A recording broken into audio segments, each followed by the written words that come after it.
Oi, oi, hello and welcome to another GG.CO.UK video. This time it's not trends. We are talking about Bet365's new position payout, where the higher your horse finishes, the more you receive. Now, there are a few things to talk about in this video. I want to keep it as concise as I can do, but I want to give you my initial opinion on the proposition that this is. I'm going to scrutinise it in some examples of where I think that it probably does work well, maybe where it could work better. But basically, this is a first take on the position payout. Now, as a data analyst by trade, I think I can do a good bit of digging into this to work out where the opportunities may be to take advantage of this offer. I've done a few number bits which I'll pull up in here, so I'll try and make that as clear and concise as I possibly can. But this is, like I say, the first real look into position payout.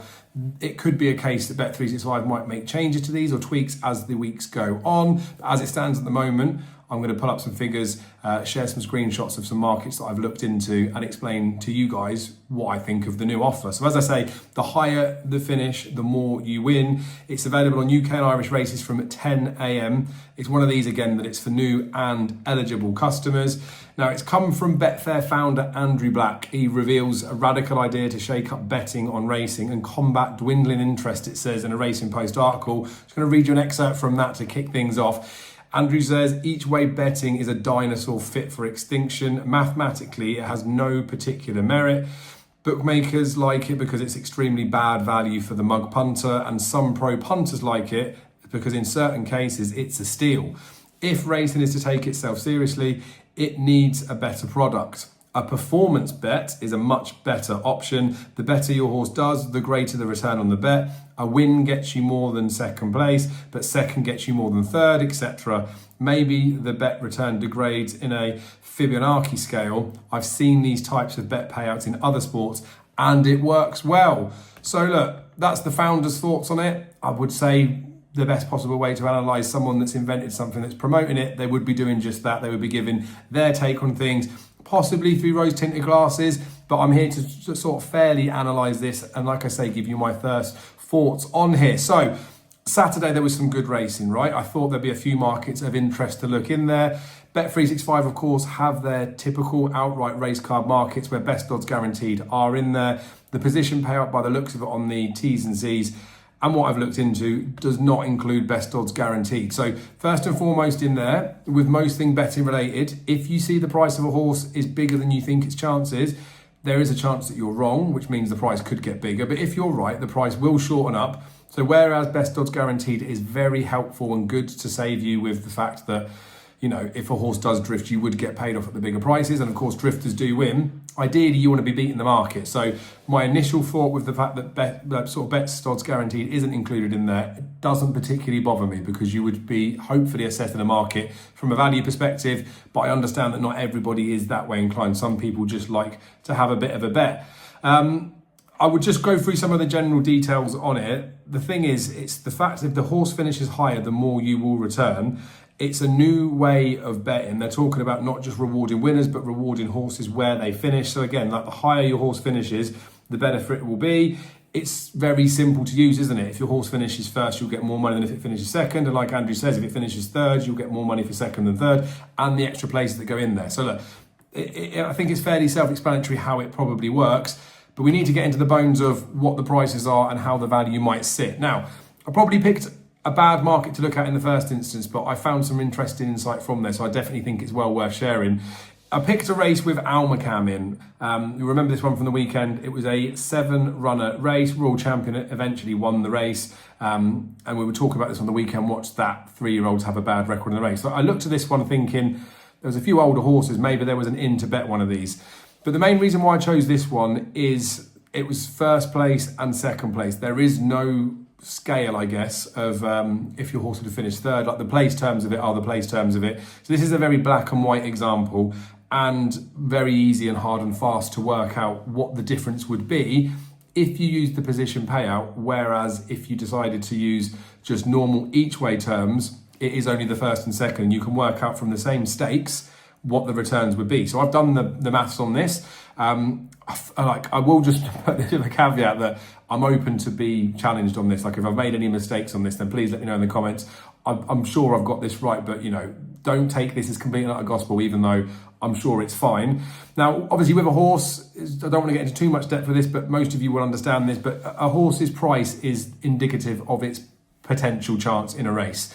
So if you've got an even money chance, that means that it has a 50% chance of winning the race. Therefore, in 100 race examples, by the law of averages, that horse should win 50 times and it should lose 50 times. So if you were to have £1 on that horse, over the long term, you would lose £50 on some of the races, you win £50 on the others, so you would break level. Now, bookmakers will add in a percentage of overround. Typically, people will talk about it's about 2% a runner. In this Almacan market that I'm going to talk about in here, the overround percentage in this race is just under 12%. It's 111.32% they're betting. And in simple terms there, if you were to decide that these are the correct prices, and of course they fluctuate through the day, we're trying to get in at the best prices. If you were to look at a market through the day when it's staggered, you probably would be able to get to 100% if you get in and out at the right time, but that's not always guaranteed. But in this instance, it would cost you £111.32 to guarantee a £100 return. So basically, every time you're betting in a race, if you were just betting at these prices from a value perspective, over the course of 100 races, you are going to lose a bit of money because potentially you're not getting the value. They're betting at overround, but of course, like I say, it's into interpretation of whether it's good value or not. But if we use this as the example, because those percentages will add up to an amount, and then we will say to ourselves that these are the horses, well, this is the percentage chance they've got. You typically want a market to round up to 100% to be simple and accurate, but in this instance, I'm just using the win percentages. So for this example, Almacan was a 5-4 poke at the time of my snippet.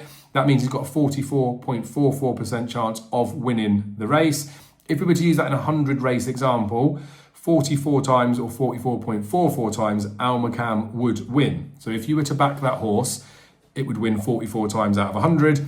And then if you look at the place perspective, so from an each way term, I think it was a quarter of the odds on this race.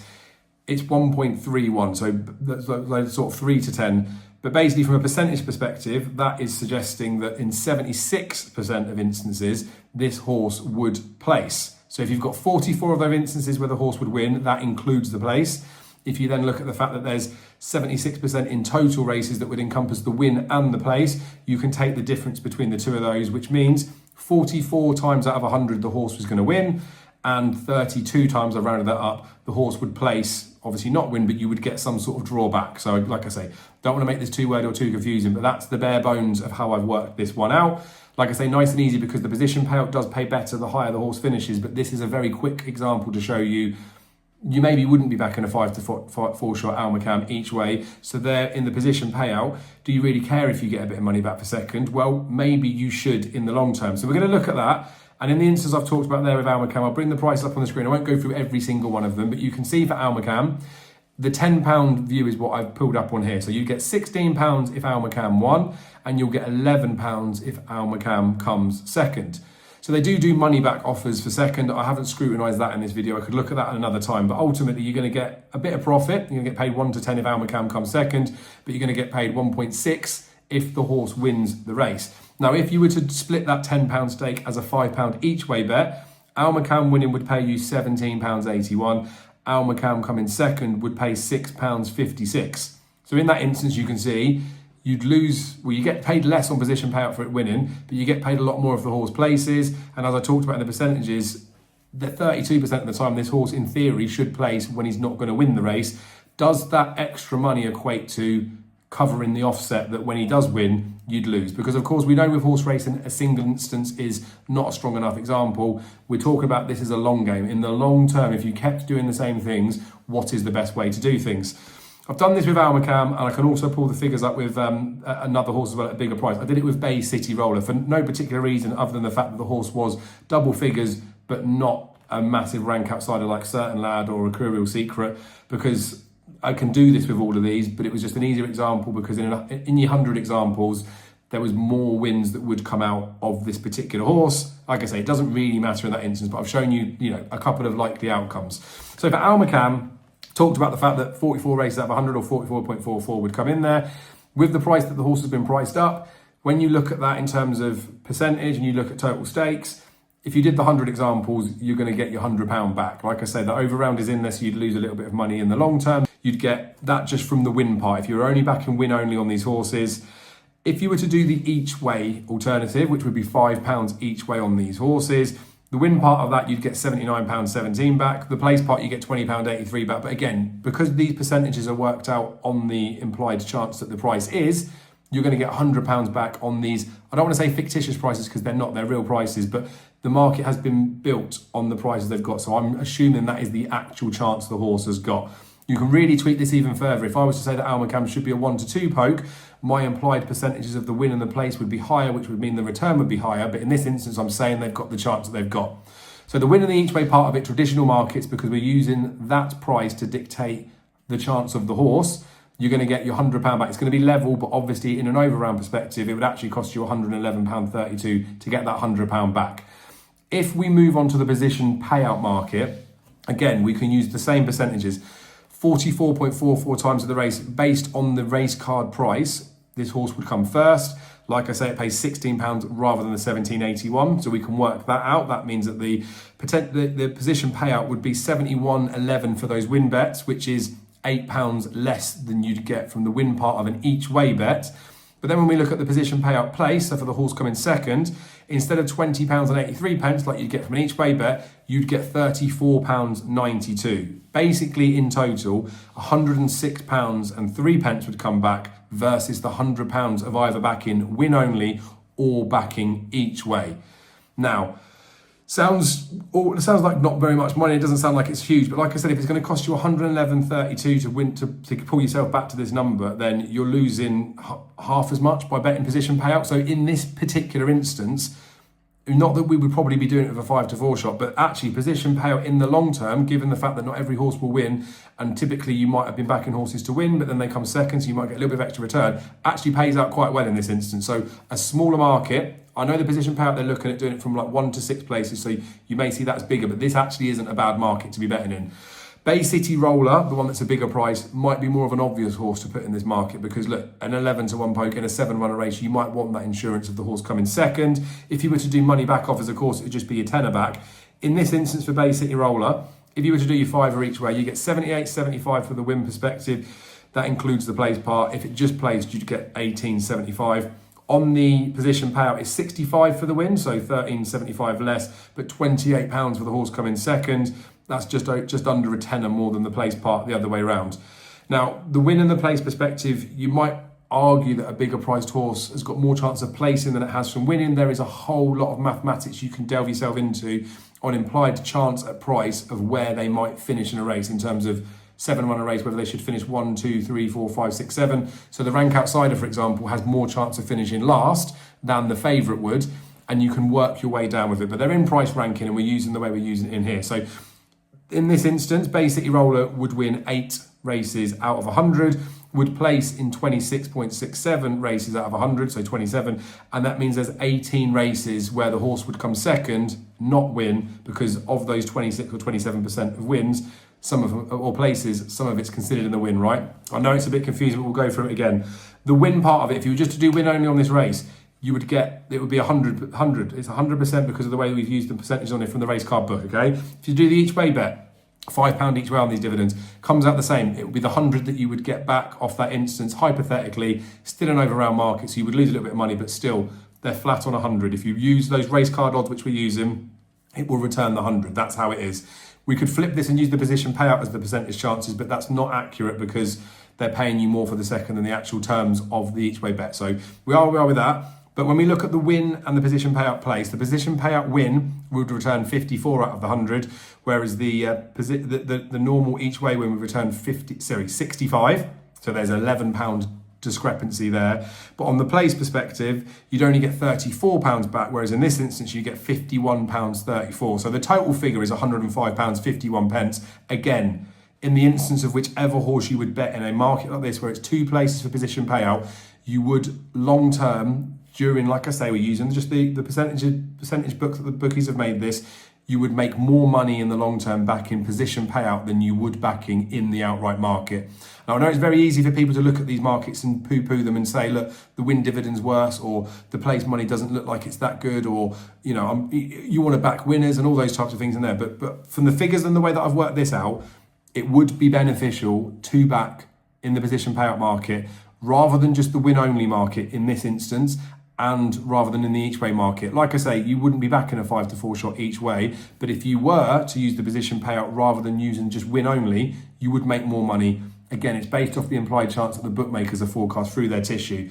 Now, I've got one quick example that I'll just run through as well, because I want to try and keep this a bit shorter, but of a place market that is bigger. So I haven't done as much work on this one, so I do need to dive a bit deeper. I haven't gone through a whole race card on this one because it does take a bit of time, but I've got the foundation set up. If you're interested, drop a comment below and I'll do another video on this with a deeper dive. I also looked at a big handicap at Ascot. Oliver Show was the horse that I picked out. Was just a random horse, I guess, but is a horse that I quite like. Andrew gave him a mention as well, but he was an 18 to 1 shot for the race. So I thought this is the type of bet where you think position payout might be good, because there are 6 places up for grabs. In the position payout perspective, you are getting a lot more for second than you would get for 6th place. So in this instance, the horse is an 18 to 1 shot. The place part of that would be 4.6. So from a percentage perspective, in 100 races, Oliver Show should win 5.26, or 5 of them. He should place in 27.74, so 22 of those races. That means that there is a 16.5% discrepancy between the two of those, which, like I say, for 5 of those races would include the place from the win part, then you've got the place part left over. So it would be 5.26 would be win and place, and then the other 16.5% would be place. Now, what I've also done here is could finish second, could finish third, could finish fourth, could finish fifth. There are 5 options after first place in here. So that's 16.5% of instances where the horse would place. I've divvied that up. So it's 3.3% of instances out of 100 that would be each of those individual places. Now, this isn't accurate, this isn't correct, because like I say, there would be a whole maths equation to suggest if he's 18 to 1, he might be more likely to finish 4th than 2nd. But in the instance of the position payout and the way that it works, I've just divvied it up to make it even as a top line figure to work out how this may be. There is a world where of those 22% chance I'm saying the horse will place, could come second in every single one of those, could come 6th. But again, it probably isn't as accurate as that. From a percentage perspective, it would be weighted across those. It wouldn't be evenly split either. It wouldn't be 3.3% is at the top or the bottom, but it's too deep to go into it. So look, I'll just do this as the top line part of it. Talks about the percentages. Again, I'll reiterate the win part. If you just did win only, because it's betting to 100% or it's over, but the implied chance we're looking at here matches up to the 120% or whatever this market was. The £100 you're going to stake, you're going to get your £100 back, but it's going to cost you more than the 100 to get that back, right? So just bear that in mind. But you're going to get 100 back for the win market. You're going to get 100 back for the each way market. That is how this is working out. In the position payout market, if we were to divvy this up across the average, so 3.3 for each of them, the position payout total goes down to 96.79. So £96.80 for conversation stake. So where it would cost, say £120 to get £100 back for the win market, £100 back on the each way market, you'd actually be getting less than 100 back on the position payout. You'd be getting 96.8% back. But the interesting thing and the whole concept within this bet is, if the horse is finishing higher, you will get a higher return. So hypothetically, of those 22% of places, or the 16.5 of places that are not wins, rather than divvying it up, if he came second in every single one of those instances, you'd get £135 and 2 pence. You would beat Overround by backing a horse on position payout if the horse finished second in the instances where it placed. And then when it won, obviously it won. You can't have a place part that's anything different from that. So that's good to see. If the horse finished third the whole time, it's 105.36. So very close to those figures I was talking about in a 7-runner race where it's just the 2 places they're in there. Of course, you can imagine the horse finishes second in some of them, third in some of them. It's somewhere between 135 and 105. It's going to be close to Overround. It's much better than win or each way. Now, dropping down to 4th every single time, which again, hypothetically could happen. Probability-wise, it's less likely to happen, but you'd only get £88 and 88 pence back, so it's less than the average, and of course that's much less than you get on the win or the each way. If the horse came fifth, it's going to pay £78.99. So again, it's less than the average, and 75.70 is as low as it would go down. So again, from I guess not even a risk perspective, and you would say a bigger priced horse has more chance of finishing lower down there. The buffer range here is 135, so £35 above the 100 that's the win in the each way, and the down of it is 75.70, so it's £24 lower. It's £24 lower, but up to £35 higher. So look, the middle ground is maybe where it might sit. Like I say, it's 96, but if you record your own profit and losses, you can see where your horses finish. You know, it's tricky with jockeys riding out finishes as well on some of these extended places, because, you know, if they're riding out for first, they're going to be fighting out for second. They might not be so worried about fifth and sixth places, but you're getting a bit of a return for those. And sometimes you're just grateful to pick up the pieces in those races. So almost anything back is better for those ones. But if you've got horses with win chances, then the position payout, like I say, probably doesn't at first glance look better when you've got these extended places up to sixth place. But if you're looking at horses that could finish second and third, and again, I'd have to do the probability on it, it would actually pay big dividends. It could even beat over round in there. So look, that's a fairly long take for a short video that I was trying to attend in here, but I've tried to be as detailed as I can to show you the figures, to back it up, not only with my opinion, but with the hard and fast numbers. I'll be honest, my first initial thought when I saw it was, this is phenomenal. This is something that we can dive into and try and find maybe something we can exploit in there where it's a better option than betting in a traditional market. I 100% believe that that is the case. There are opportunities in this to bet in the position payout market where it is better than betting in another market. If you take a horse like Hitman, for example, that always finishes second, but you want to have a win perspective in there, imagine backing a horse like that each way. There will be lots of horses as well that might come second or third in lots of races, but in big field handicaps, and you could statistically look at some of those horses that they're either right on the premises and they place by coming first, second or third, or if they're in a 20-runner field, they either finish in the top half or the top few places, or they finish way down the field. So it will be a very individual instance in here. I suppose just saying generically, if someone was just going to be betting on the daily basis, not worried about value, not so much worried about what they're doing, should they bet in the race card market or should they bet in the position payout? I would probably say in general that the race card market still does stand up as the best if you have the concessions for those best odds guaranteed. That said, if you're an average Joe punter, and I mean that with the kindest regards and not to stagger any disrespect to what level of punter people are, if you were watching your ITV racer on a Saturday and you had 5 seconds and you didn't win more money than if you had 5 sixth places, I would probably be a little bit infuriated. So I love the concept of this. I think it's a really, really good idea. There will always be opinions about whether it's good or bad value in there. But ultimately, if you were backing in this position payout market, I've done this again, like I say, off the race card percentages. If you were to beat prices in this position payout market, that £106 back for the 100, like I say, it's going to cost you £111 to do that in the 7-runner race, is going to shoot up. And the position payout where I talked about Oliver Show in there is a world where that lowest, worst possible conceivable payout that's well under actually shoots up. So if you can get these horses that are the right prices, the position payout market, I believe, would be the strongest position to play it in there. It's all on implied chances. I know it's just an opinion and everyone's got their own in the racing. That's the beauty of this sport, but this is the way that I view this and this is the way that I see it. So I think it's very, very good. Go check out the details on Bet365 website if you haven't already, and we will see you again very soon.